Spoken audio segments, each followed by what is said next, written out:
If you are a Windows user, there is likely going to be a time where you cannot get into your computer, and unfortunately, you may get stuck with the Windows blue troubleshooting screens. So even after running through all of the troubleshooting steps inside the Windows built-in troubleshooter, none of them seem to fix your problem.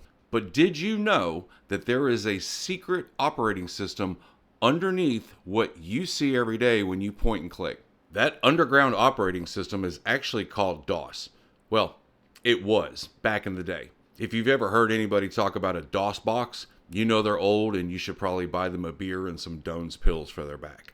Today it's called a command prompt. So if you don't know what DOS is, or you really don't care and you just want to get to the tips, skip ahead to this timestamp in the video. It's basically an emulator that allows you to run DOS commands, but it's not actually DOS.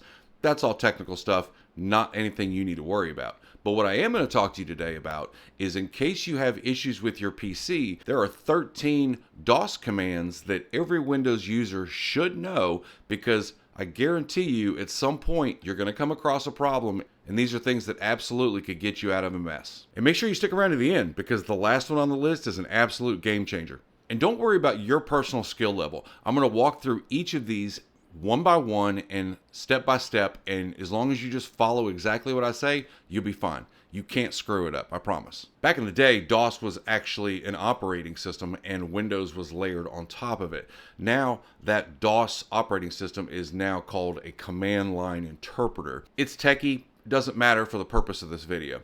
Just know that even though DOS is no longer an operating system, you still have a ton of functionality with this command line interpreter, and if your Windows is having problems, you can use this to solve a lot of problems that you might normally have to pay someone to fix for you. So what is a command line interpreter anyway? The non-techie version is basically that what used to be DOS, the disk operating system, is still inside of Windows. It's just called something different. The old DOS commands, the functionality is still there. It's just labeled something different because Windows no longer needs DOS to operate, whereas it used to back in the day. So what you need to know is you have this huge resource of tools sitting on your non-working computer. And if you know how to access these tools, you can run some of these commands that I'm going to show you today to potentially get that non-working computer back up and running. And if for some reason your machine can only get into safe mode, the good news is these tools will still run in safe mode. So pretty much whatever problem you have in Windows, you can run these utilities, and you never know, it might just fix your problem. My experience with DOS goes back to the early 90s. I think DOS version 6.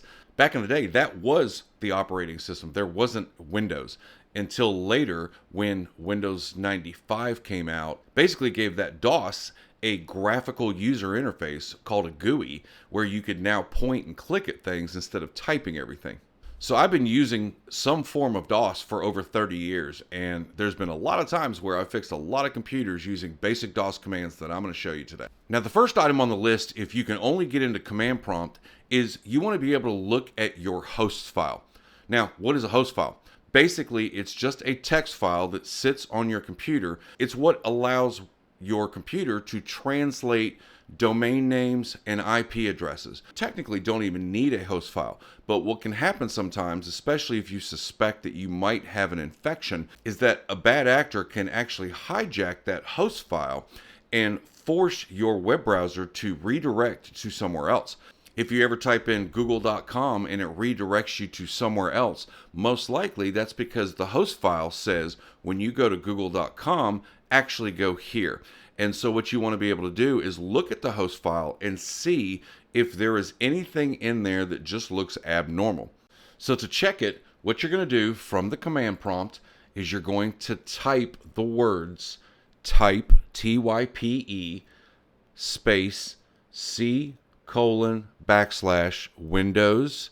\System32 \drivers \etc \hosts with an S, and then hit enter. And if you get more than just a couple lines on that screen when you type that command, chances are your host file has been hijacked, which means you potentially could be having other issues related to this hijacking, which could be why your computer's not running. Now, the second DOS command that every Windows user should know how to use is how to test for internet connectivity issues. It's called Ping, P-I-N-G, and basically what you're doing is you are reaching out from your computer to another computer, i.e. Google or YouTube or whatever, and you're saying, how long does it take for me to reach out to you and come back to me? That's called a ping test. Basically, you want to see if there's an issue with your computer or router or to your internet service provider, because if internet seems to be really slow for some reason, you can do this ping test and it will tell you whether or not there's a connectivity issue there. So what you're going to want to do is from the command prompt, you're going to type in the word ping, P-I-N-G, space, -T, space, and then some domain. YouTube.com, Google.com, Yahoo.com, doesn't matter, Microsoft.com, it's all the same. All you're trying to do is just say, go out here and talk to me. It's like a sonar ping in a nuclear sub. Send it out, see how long it takes to come back. And what will happen is with that -T, is it's going to continue to hit it over and over and over again, and then you can look at the response time in those ping results and see if they're all over the place. Most of the time you're going to get anywhere from a 30 to 45 millisecond response time, and if it's continuing to do that consistently, then chances are your internet connection is good. You probably have an issue on your computer. So if you reach out and you're getting 30s, 40s, 50 millisecond response time, and then suddenly 1,000 milliseconds, and then back to 40 milliseconds, that could be an indication that there's a problem with your internet service provider or even your router, in which case you should restart your router, see if that makes any difference, restart your computer, see if that makes any difference. That could also be an indicator that there is a problem with your computer, but generally, if you start getting erratic results like that, what I would do is pick a different website.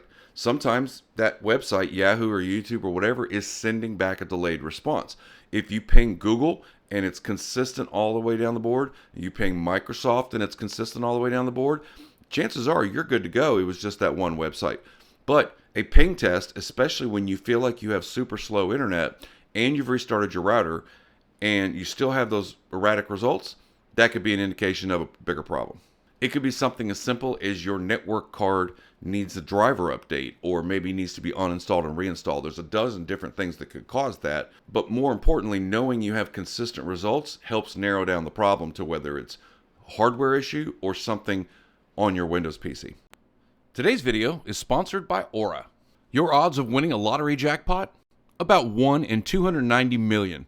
But some people still play their favorite numbers every week expecting to win. Your odds of your house burning to the ground? 1 in 3,000. But you pay every year for homeowner's insurance just in case. Your odds of having your identity stolen or being a victim of online crime?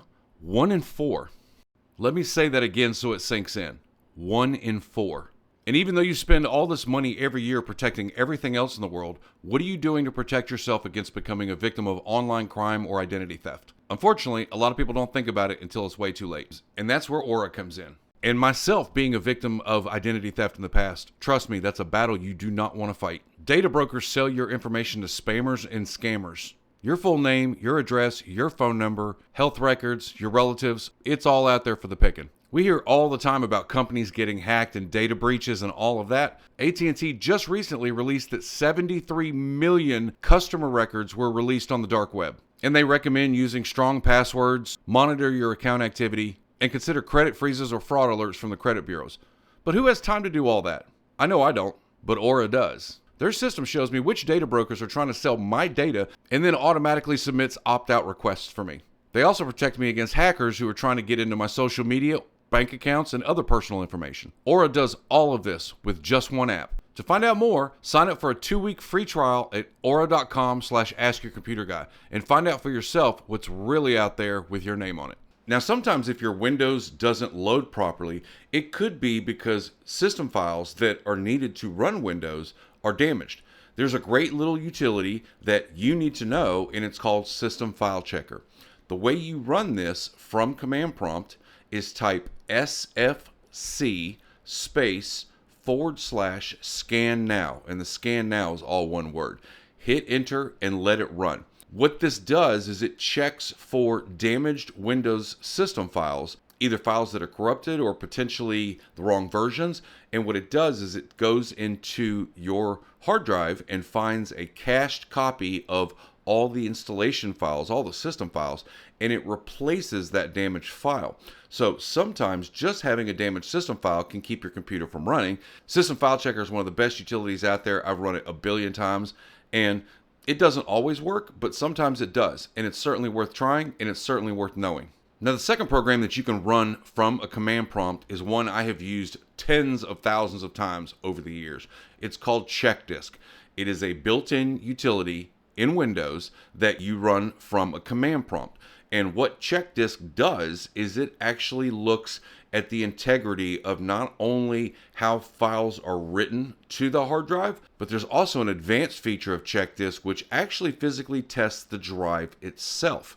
The reason this is important is because if for some reason your computer doesn't boot up, it could be because your drive is physically damaged, or it could be because the files are written to places that they shouldn't be, so when Windows tries to load, it doesn't know where to look for the files. It's like saying chapter 3 starts on page 87, except you go to page 87 and it's chapter 9. The way Windows loads, it has to know where everything is located, and sometimes it just gets messed up. Check Disk fixes that. So from the command prompt, if you want to just check for file system errors, you're going to type CHK DSK space /F as in fix, and just let it run, and if it finds any errors, it's going to fix them.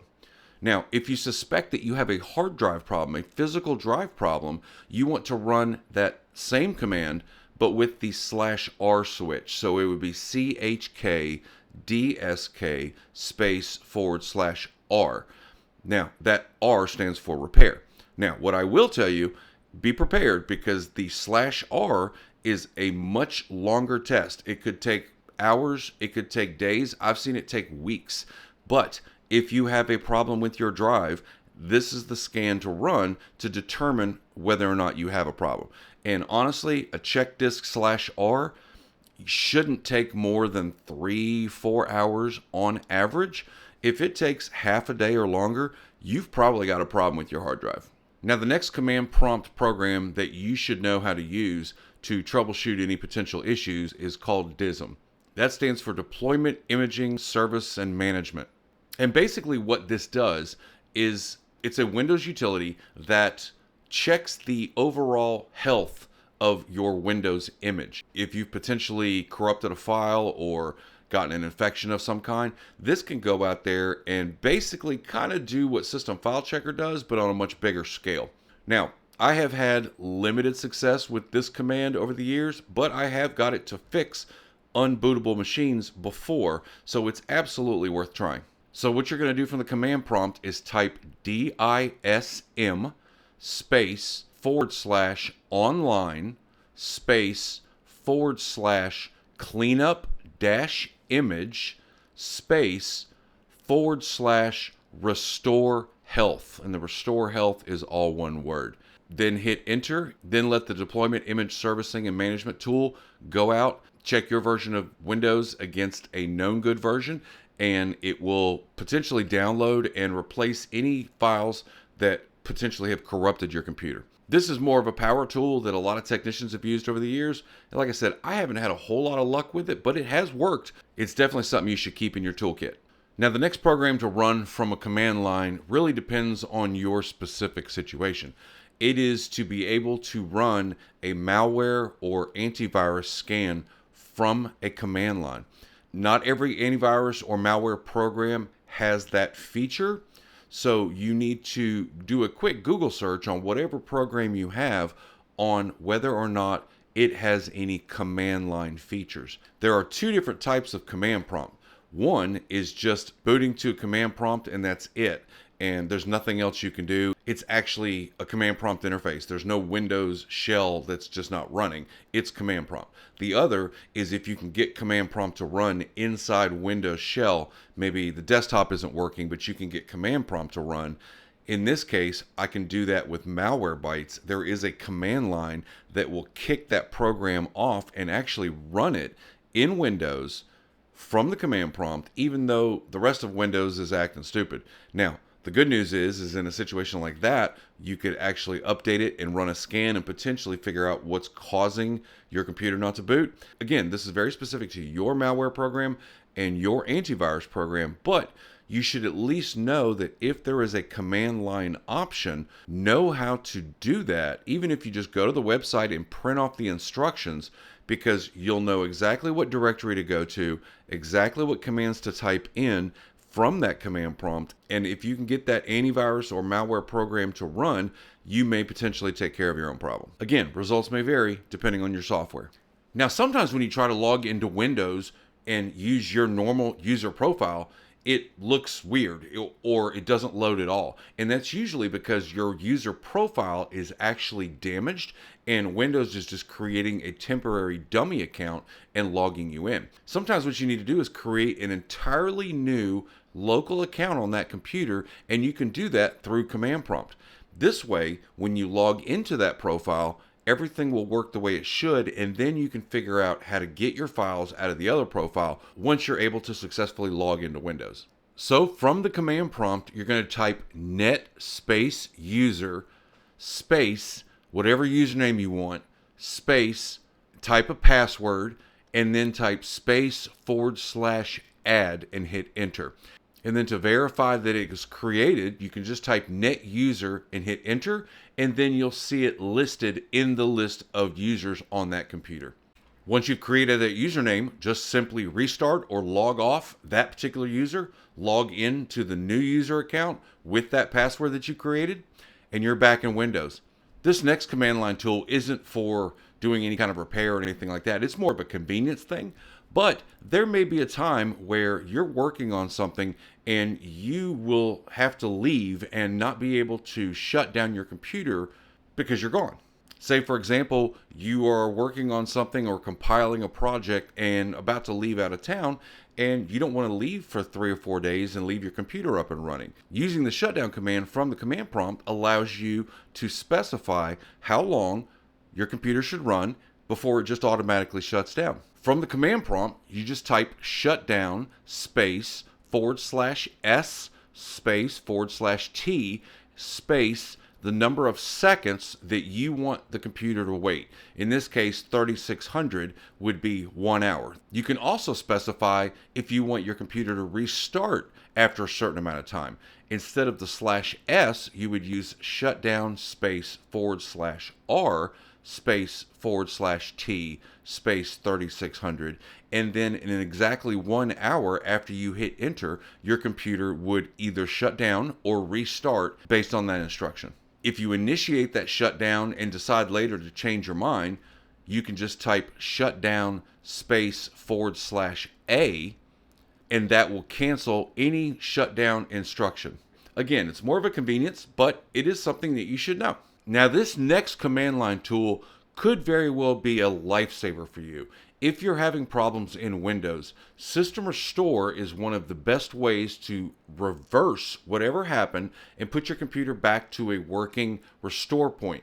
And you can do this from a command line. All you have to do is at the command prompt type RSTRUI and hit enter.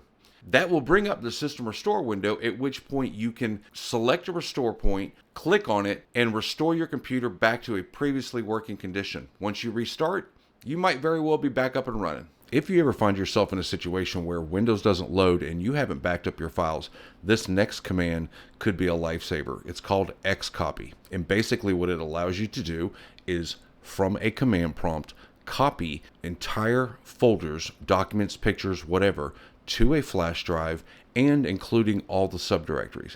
Now, this is just a very basic intro to this program.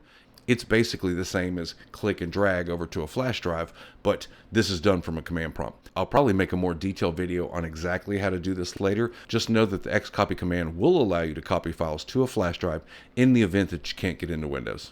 Now, this next DOS command isn't a lifesaver or anything like that, but I have found that running it under a command prompt is way faster than doing it in Windows. So for example, if you have a drive that you pulled out of another machine and put it into a portable drive or inside your computer, if that drive had a password protected account, you can't just click on the files and drag them over. You have to take ownership of that folder. Therefore, you'll be able to access those files. You can make these same ownership changes in Windows, but sometimes it takes half an hour or longer. From the command prompt, you're just going to type take own space /F, then the path to the folder you want to take ownership of, followed by /R.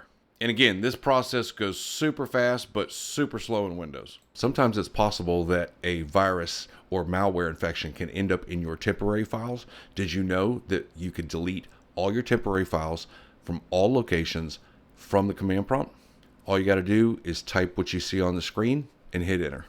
The last item in this list is one that I hear about in the comments all the time, where someone is trying to run a check disk or system file checker and they get a message saying that they don't have permissions to run it. And part of that is because the default command prompt does not run as an administrator. And there are certain commands, some of which I showed you today, that have to have administrative privileges to run. I imagine that Microsoft made this feature not run as administrator, probably for security reasons, because you don't want viruses executing DOS commands and things like that. If you use the command prompt a lot, this is going to save you a lot of time. Yes, you can always type CMD in the search bar and then click on Run as Administrator for those times that you wish to do that. But you can also change it to where the command prompt always runs as Administrator anytime you type CMD. Now, the way that you're going to do this is just type CMD in the search bar, and instead of clicking on Run as Administrator, click on Open File Location. Right-click on the command prompt shortcut and then go to Properties. Then you're going to click on the Advanced tab and check Run as Administrator. Once you do that, just click OK, then Apply, OK again, and you can close that File Explorer window. Now, every time you type CMD or run command prompt, it's going to run as an administrator. Now we got the command prompts that you need to know out of the way. Did you know there's 14 computer myths that you probably still believe? Click this video right here to find out more.